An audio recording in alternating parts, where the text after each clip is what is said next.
you fail to deduct the tax, or after deducting fail to deposit the tax, then what are the consequences? The consequences are that there will be an interest payable at 1% per month from the date on which tax was deductible up to the date on which the tax is deducted, and 1.5% per month from the date of deduction up to the date of deposit.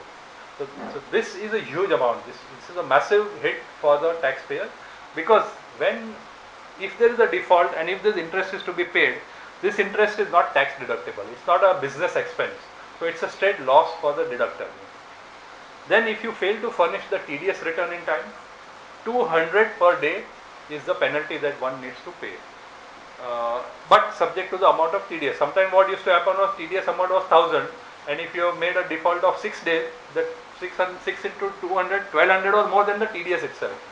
So they have restricted it luckily to the amount of TDS. Penalty is also applicable if deductor fails to furnish the TDS return even after 1 year from the due date.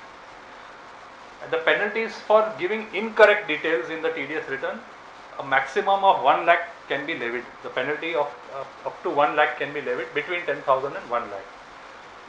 So you can imagine that while the government has outsourced the revenue collection duty of itself to others, it is like forcing someone to do social work. You have to do social work. If you don't do, if you don't go from 5 to 6, you have to pay this. If you don't go from 2 to 3, you have to pay this.